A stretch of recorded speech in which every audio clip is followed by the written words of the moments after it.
Hello दोस्तों, कैसे आप सब लोग। रिवीजन टीचिंग गुरु चैनल पर एक बार फिर से आप सबका स्वागत है। तो देखिए, आज आप लोगों के बीच में लेकर के आया हूँ इतिहास के महत्वपूर्ण 40 प्रश्न जो कि टीआरई थर्ड एग्जाम में पूछे गए थे, और जो एग्जाम हमारे कैंसिल हुए थे, हम लोगों के एग्जाम जो कैंसिल हो चुके हैं, उनके 40 महत्वपूर्ण प्रश्न लेकर आया हूँ। और मैंने यूट्यूब चैनल और बहुत सारे चैनलों पर देखा हूँ कि यह इस तरह के जो ये 40 क्वेश्चन, इन सारे 40 क्वेश्चन का पूर्ण रूप से क्वेश्चंस का डिस्कशन कोई भी चैनल अच्छे तरीके से नहीं कर पाया अभी तक, और ना ही बेस्ट दे पाया है ना।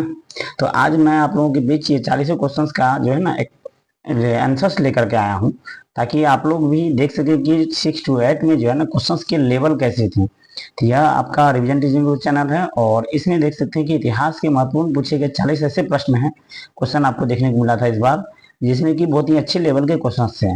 तो हम लोग बिना देरी करते हुए चलिए क्वेश्चंस को स्टार्ट करते हैं। सारे क्वेश्चंस के सीरीज को, इस 40 क्वेश्चंस जो आपके सिर्फ और सिर्फ प्रीवियस ईयर के पूछे गए क्वेश्चन है ना, उनके क्वेश्चंस को हम लोग देखेंगे। चलिए आगे बढ़ते हैं नेक्स्ट क्वेश्चंस के बारे में। सबसे पहला आपका आ जाएगा census report of central provinces पुस्तक के लेखक। तो census report of central provinces पुस्तक के लेखक जो है ना, आपको इनके जो लेखक हैं, आप अगर गूगल पे भी सर्च मारेंगे तो आपको इसमें से किसी भी का भी इसमें नाम आपको दिखाई नहीं देगा, ना तो ये ना ये ना ये। यानी आपको कहीं ना कहीं इसका आंसर जो है उपयुक्त में से कोई नहीं इसका आंसर हो जाएगा। और आपको इसमें लगभग ज्यादातर क्वेश्चंस के आंसर आपको जो है ना, यहाँ पे आपको उपयुक्त में से कोई नहीं देखने को मिलेगा, है ना। या तो उपयुक्त में से कोई नहीं, या उपयुक्त में एक से अधिक। तो ऐसे बीपीएससी इस टाइप के क्वेश्चंस ज्यादातर डालता है ताकि आपको कंफ्यूज कर सके। और यस, इस क्वेश्चन का जो आंसर है यह देखिए, आपको आप सर्च मारेंगे यूट्यूब वगैरह गूगल कहीं पे भी, तो आपको एडवर्ड एल्बर्ट गेट दिखाई देगा इसका answer. Census report of central provinces पुस्तक के लेखक कौन है? तो एडवर्ड अल्बर्ट गेट। यह वही व्यक्ति थे जो 20वीं शताब्दी में भारत आए थे और भारत की सेवा मतलब किए थे, भारत की सेवा में अपना योगदान दिए थे। तो एडवर्ड अल्बर्ट गेट जिसने यह पुस्तक लिखा, central provinces central report of census report of central provinces पुस्तक लेखक। ठीक है, नेक्स्ट देख सकते हैं अगले क्वेश्चन पे हम लोग चलते हैं। निम्नलिखित में कौन सा कथन सत्य है? तो 18वीं सदी तक महीन कपड़े के अंतर्राष्ट्रीय बाजार पर भारत का दबदबा था, और फ्लाइंग शटल के आने से हथकरघा कामगारों की उत्पादकता में सुधार हुआ। तो बिल्कुल ये भी आपका आंसर सही हो जाएगा इसमें, और ये भी हो जाएगा आपका, है ना। ये भी हो जाएगा आंसर, और ये भी, यानी इसमें आपको ये तीनों आंसर आपको देखने को मिलेगा। इसका आंसर हो जाएगा उपयुक्त में एक से अधिक, उपयुक्त में एक से अधिक। ठीक है, नेक्स्ट क्वेश्चन की बात करते हैं हम लोग। 1873 में रचित पुस्तक गुलामगिरी। तो गुलामगिरी का लेखक आप सभी जानते हैं कि ज्योतिबा फूले हैं गुलामगिरी के लेखक। और यह किस धारणा को निष्प्रभावी करती है? गुलामगिरी की जो पुस्तक है वो किस धारणा को निष्प्रभावी करती है? तो इसके आंसर्स आपको अगर बात करें हम, तो ये भी आपके आंसर्स हो जाएंगे, ये भी हो जाएंगे, और ये भी हो जाएंगे, है ना। तो उपयुक्त में एक से अधिक आपका आंसर इसमें देखने को मिलेगा। ठीक है, नेक्स्ट देख सकते हैं अगली क्वेश्चन की बात करें। तो स्टालिनग्राद की लड़ाई किसे किसे बीच हुई? तो स्टालिनग्राद की लड़ाई की बात करें तो यह जो है ना, आपको यह आंसर गलत है, ये नहीं होंगे। ठीक है ना, इसका आंसर आपका उपयुक्त में कोई नहीं होगा, क्योंकि जर्मनी और रूस के बीच में स्टालिनग्राद की लड़ाई हुई थी। जर्मनी और स्टालिनग्राद की लड़ाई जर्मनी और रूस के बीच में हुई थी, जिसमें कि रूस की विजय हुई थी। ठीक है, तो इसमें उपयुक्त में से कोई नहीं। देख सकते हैं बहुत सारे क्वेश्चन के आंसर आपको उपयुक्त में से कोई नहीं मिलेगा, और क्वेश्चन के लेवल बहुत ही अच्छे थे। बेला चमेली क्रांति का संबंध निम्नलिखित में से किस देश से है?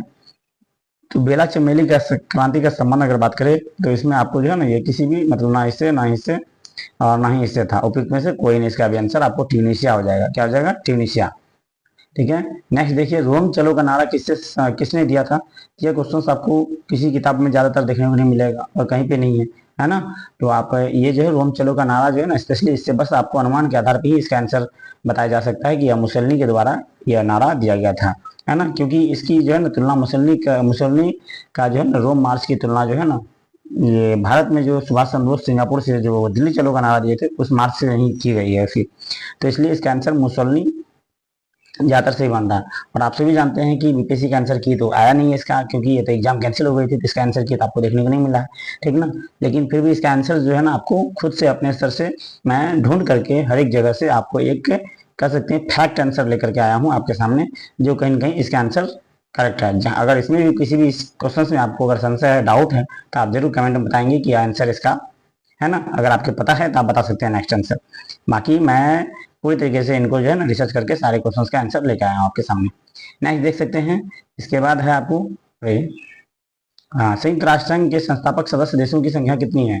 तो संयुक्त राष्ट्र संघ के संस्थापक सदस्य देशों की संख्या की बात करें तो 51 हो जाएगी। कितनी हो जाएगी? 51 कुल देशों की संख्या है, मतलब उसमें संस्थापक सदस्य देश जिस समय में उसकी स्थापना हुई थी उस समय कभी भी। नेक्स्ट बात करें अगले क्वेश्चन की, तो हिंदुस्तान स्टैंडर्ड पुस्तक के मतलब हिंदुस्तान स्टैंडर्ड जो समाचार पत्र है वो किसका है? तो यह जो है ना आपको हिंदुस्तान स्टैंडर्ड समाचार पत्र आपको सच्चिदानंद सिन्हा का है। किसका है? सच्चिदानंद सिन्हा का। नेक्स्ट देख सकते हैं आपको अगले क्वेश्चन की बात करें तो रूस में नई आर्थिक नीति, तो रूस में आपको नई आर्थिक नीति का श्रेय किसको दिया जाता है? तो रूस में आप सभी जानते हैं कि रूस में नई आर्थिक नीति का श्रेय किसको दिया जाएगा? लेनिन को। किसको दिया जाता है? तो लेनिन को। ठीक है, नेक्स्ट बात करते हैं अगले क्वेश्चन पे, तो विश्व के संदर्भ में कौन सा कथन सही है? कौन सा सही है? तो विश्व वैश्वीकरण के संदर्भ में, तो वैश्वीकरण के संदर्भ में अगर बात करें तो कौन सा कथन सही हो जाएगा आपको? तो इसका आपको मुक्त व्यापार, यानी कि मुक्त व्यापार ये भी है सही, है ना, सॉरी, मुक्त व्यापार, आर्थिक नीति और निजीकरण, ये तीनों आपको इसका सही हो जाएंगे। इसका आंसर आप कर सकते हैं उपयुक्त में से एक से अधिक हो जाएगा। आंसर क्या हो जाएगा? उपयुक्त में से एक से अधिक। नेक्स्ट देख सकते हैं किस घटना का यह सिद्धांत निष्प्रभावी हो गया कि पूर्ति अपनी मांग स्वयं पैदा कर लेती है? तो मुख्य रूप से 1929 की जो आर्थिक महामंदी थी, इस मंदी से यह अनुमान लगाया गया कि मतलब इस तरीके से यानी यह घटना एक सिद्धांत दिया गया, एक सिद्धांत आया कि पूर्ति अपनी मांग स्वयं पूरा कर लेती है ना, पूर्ति अपनी मांग स्वयं पूरा कर लेती है। जब जरूरत पड़ती है, मान लीजिए कि जब अकाल वगैरह होती है, ज्यादा आर्थिक महामंदी के दौर होता है, तो उस समय में हर लोगों को अपनी जरूरत की चीजें है ना मिलती है और जरूरत समय से वो लोग अपना जो है ना कहीं पूरा करते हैं। तो पूर्ति अपनी मांग स्वयं पैदा कर लेती है, यह कथन आपको मतलब किस घटना के बाद? तो 1929 के आर्थिक महामंदी के बाद यह घटना निष्प्रभाव हो। नेक्स्ट देख सकते हैं ब्रिटेन में कृषि क्रांति के शिल्पकार कौन थे? तो ब्रिटेन में कृषि क्रांति के शिल्पकार की बात करें तो ये आपको लॉर्ड टाउनशेंड हो जाएंगे। कौन आ जाएंगे? Lord Townshend. नेक्स्ट क्वेश्चन बात करें तो प्रथम विश्व युद्ध कब से कब तक लड़ाया गया? तो बहुत ही आसान आसान क्वेश्चन आप कर सकते हैं। इसमें कौन होंगे? प्रथम विश्व युद्ध आपको प्रथम विश्व युद्ध कब से कब तक लड़ाया गया? तो ये आपको 1914 से 1919 ईस्वी तक, 1914 से 1919 ईस्वी तक, 1918 तक, सॉरी। नेक्स्ट देख सकते हैं औपनिवेशिक काल में कौन सा प्रमुख उद्योग क्षेत्र भारतीयों के हाथ में था? तो कौन सा प्रमुख उद्योग भारतीयों के हाथ में था? तो आपको भारतीयों के हाथ में यह वस्त्र और कपास उद्योग यह भारतीयों के हाथ में था। नेक्स्ट देखते हैं महात्मा गांधी ने चंपारण की यात्रा किस वर्ष की? तो महात्मा गांधी ने चंपारण की यात्रा 1917 में की थी। कब की थी? 1917 में। इसके बाद आपको भारत में प्रथम छापाखाना किस वर्ष तथा किसके द्वारा स्थापित किया गया था? भारत में प्रथम छापाखाना जो है ना आपको इसमें से कोई भी ऑप्शन इसमें करेक्ट नहीं है ना। तो आपको 1556 ईस्वी में पुर्तगालियों द्वारा गोवा में स्थापित किया था सबसे पहला, अगर इसके हिसाब से देखें तो। निम्नलिखित में कौन पेरिस शांति सम्मेलन के बड़े 4 परिषदों का सदस्य था? तो पेरिस शांति सम्मेलन के बड़े 4 परिषदों का सदस्य था, वो था आपको उपयुक्त में से एक से अधिक, उपयुक्त में से एक से अधिक, है ना। लॉर्ड जॉर्ज ऑर्लैंडो, सॉरी किधर चला गया, हाँ वेट, ओके ये आपका हाँ। चलिए इसके बाद इसमें जो है ना आपको लॉर्ड जॉर्ज ऑर्लैंडो और वुडरो विल्सन ये तीनों जो है ना पेरिस शांति सम्मेलन से संबंधित हैं, है ना, इसलिए उपयुक्त में से एक से अधिक इसका आंसर हो जाएगा। नेक्स्ट देख सकते हैं किस वर्ष लॉर्ड लिटन ने भाषाई आधार पर प्रेस की स्वतंत्रता को प्रतिबंधित किया? तो भाषाई आधार पर प्रेस की स्वतंत्रता को किसने प्रतिबंधित किया? तो आपको यह किस वर्ष प्रतिबंधित किया गया? तो ये आपको हो जाएगा 1877 में। यह जो है ना वर्नाक्युलर प्रेस एक्ट के आधार पर लाया गया था ना, तो वही 1877 ईस्वी में कर सकते हैं। आर्म्स एक्ट भी उसी बीच में लाया गया। जलियांवाला बाग नृशंस हत्याकांड किस दिन हुआ? जलियांवाला बाग नृशंस हत्याकांड की बात करें तो ये आपको बैसाखी के दिन हुआ। किस दिन? बैसाखी के दिन। ये जलियांवाला बाग 13 अप्रैल 1919 को बैसाखी के दिन हुआ था। 1942 में किसने भारत छोड़ो आंदोलन को आह्वान किया? 1942 में भारत छोड़ो आंदोलन का आह्वान किया था। इसमें आपको बहुत सारे प्रमुख जो नेता हैं वो सभी नेता को गिरफ्तार कर लिया गया था। जैसे इस आंदोलन का आह्वान किया महात्मा गांधी जी ने, तो सभी बड़े नेता जैसे महात्मा गांधी के साथ उनकी पत्नी और बहुत सारे जो है ना राजेंद्र प्रसाद, जयप्रकाश नारायण को हजारीबाग जेल में, इन सभी को कहीं कहीं गिरफ्तार करके डाल दिया गया। इसके बाद किसने भारत में आधुनिक छपाई तकनीक प्रारंभ की? भारत में किसने आधुनिक छपाई तकनीक प्रारंभ की? ये आपको जो है ना पुर्तगाली हो जाएगा, सॉरी हाँ पुर्तगाली हो जाएगा इसमें, जिसने आधुनिक तकनीक छपाई प्रारंभ की। नेक्स्ट जलियांवाला बाग नरसंहार की जांच हेतु गठित बॉर्डर इकाई कमेटी में हंटर कमेटी जो बनी थी, इसमें कौन बनी थी? हंटर कमेटी जिसे गांधी जी ने लिपापोती कहा था। इसमें जो है ना कुछ भारतीय लोग भी शामिल थे। तो इसमें कौन कौन भारतीयों को स्थान मिला था? तो इसमें आपको ये तीनों हो जाएंगे इसके आंसर, है ना। तो इसका उपयुक्त में से एक से अधिक आपको इसका आंसर हो जाएंगे, उपयुक्त में से एक से अधिक।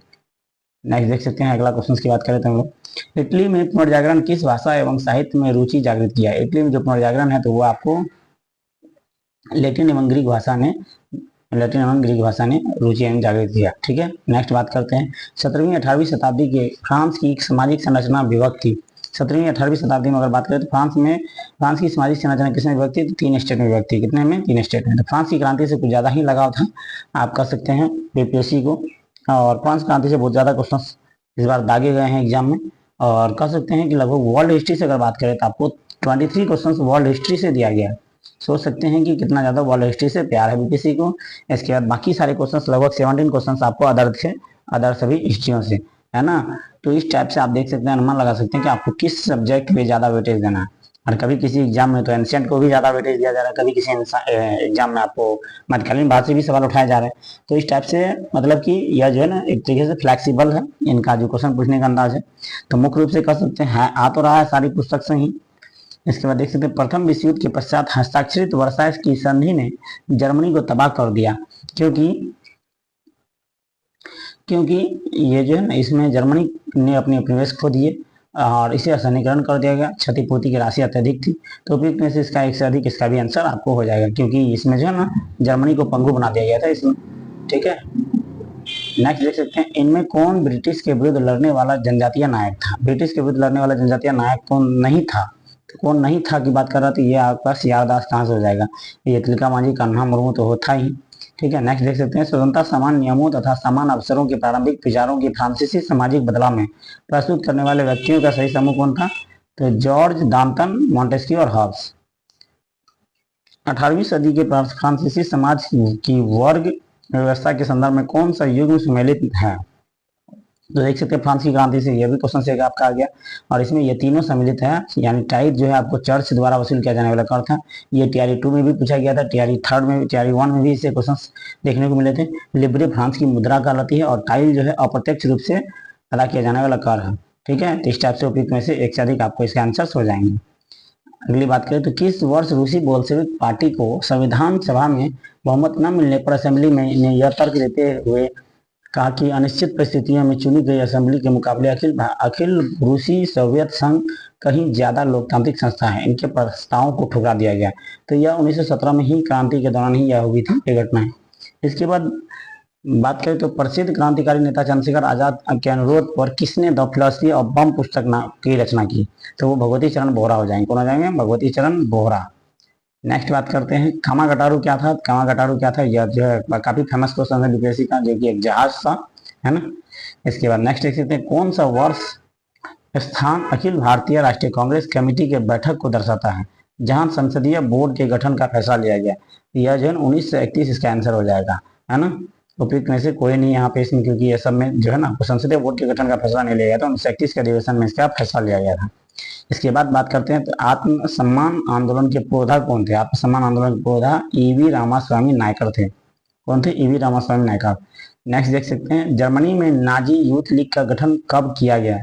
जर्मनी में नाजी यूथ लीग का गठन कब किया गया? तो जर्मनी में नाजी यूथ लीग का गठन आपको 1922 में किया गया। कब किया गया? 1922 में, 1922 में आपको।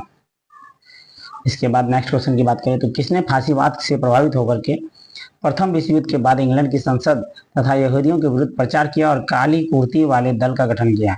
तो काली कुर्ती वाले दल का गठन इसका जो है ना ओजवाल्ड मोस्ले हो जाएगा इसका आंसर। नेक्स्ट बात करते हैं फ्रांस के इतिहास में प्रथम बार एक सोशलिस्ट नेता लियो ब्लूम को प्रधानमंत्री बनने का सौभाग्य प्राप्त हुआ, किंतु शीघ्र ही उन्हें त्यागपत्र देना पड़ा। कारण क्या था? तो कारण था आपको ये सारे कारण इसमें हो जाएंगे, है ना, कि देश की बिगड़ती हुई हालत, उसके बाद फ्रांस की गृह युद्ध, और ये आपको रेडिकल सोशलिस्ट नेता का मतलब सोते के षड्यंत्रों के कारण। उपयुक्त में से एक से अधिक इसका आंसर हो जाएगा, है ना।